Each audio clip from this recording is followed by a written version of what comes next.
Hello, my name is Jesse Lee Macy.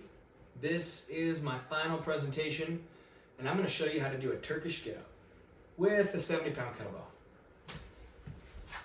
So initially I had planned to do a presentation on why you should train with a kettlebell during the pandemic. It seems like life is going back to normal, so the most appropriate thing will be just to tell you why you should be training with a kettlebell in general.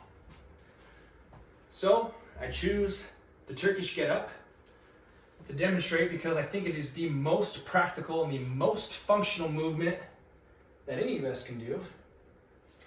And as you can probably recognize, there are some familiar movement patterns that every single one of you move in and out of each day. So we all, well, most of us, sleep laying down. So we start and end our days laying down, and then somewhere through all that we got to figure out a way to get up. Either we're crouching, sitting, kneeling. We move through everything that you see me doing in a multitude of ways, a multitude of times throughout the day. So training this movement loaded or with a weight is a great way to increase our fluidity, agility, mobility, to ensure that we can perform these movements in more fluid, stable ways. So the movement patterns in the Turkish Get Up directly translate to the movement patterns in our day-to-day lives. So why kettlebells? Well, because kettlebells are cheap. They're super practical and functional, and they're a boatload of fun.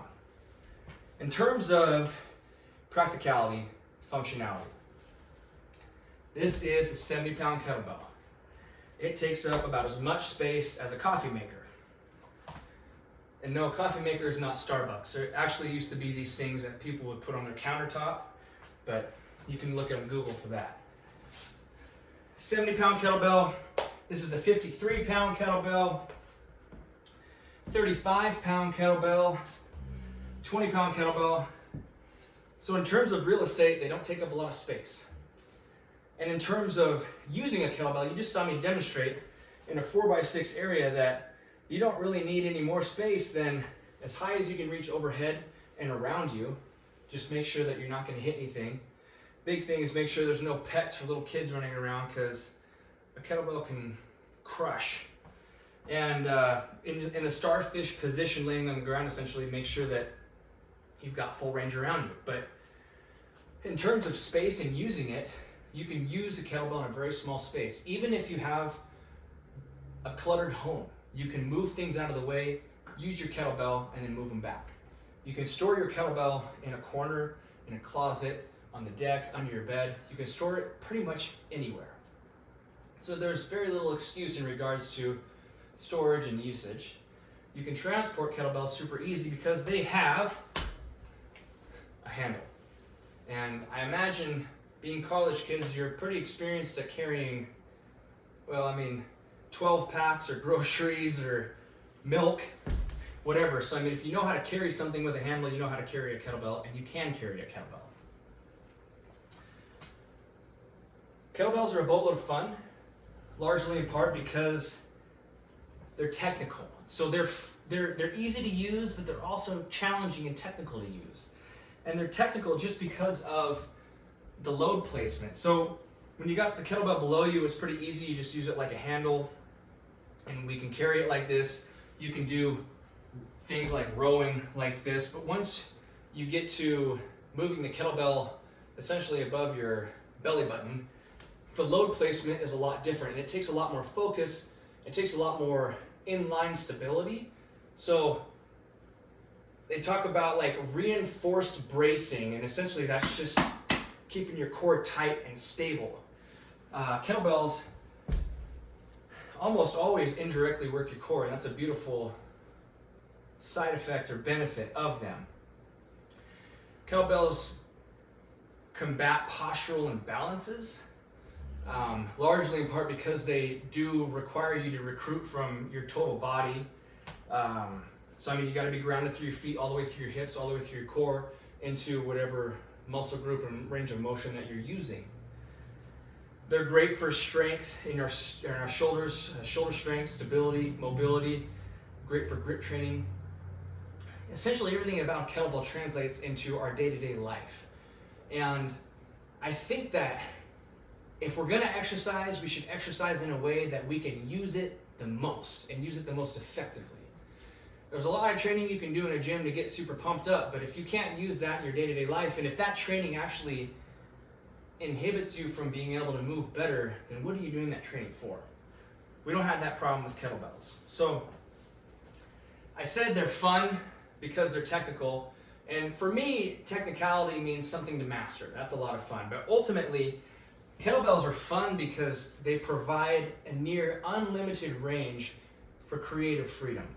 So once you know some basic movements of how to use a kettlebell, you can start pairing your own movements together, create your own flows, and that's where the fun really begins. So I'm gonna demonstrate just some super basic things that you can do with a kettlebell, and then from that point on, you have the tools necessary to explore whatever you want to explore. And ultimately, you could find years and years worth of kettlebell training advice, training videos, demonstrations on YouTube. Like, it's near endless. So it doesn't stop here, it actually just starts here. So you saw the Turkish Get Up, that's something that you should do every day. You could do a super easy thing like the goblet squat. This will work your legs. You could do something super easy like a deadlift. You could do something super easy like a goblet curl, which will work your biceps. You can do a goblet extension, work your triceps. You saw earlier that you could do rows straight off the ground. You do rows to work your back. If we want to work our shoulders more than we're using in the Turkish Get Up, you can do a press straight from the chest. This is called the rack position. You can work your chest by pressing the pressing the kettlebell off the ground. You got a super light kettlebell, you can do curls, you can do overhead extensions. There's a lot you can do. And really it's just how creative do you want to be and how much time do you have? That's what it comes down to. So I want to talk about price because kettlebells are super cheap in comparison to a gym membership. But before I talk about that, I want to talk about the logistics of a gym membership.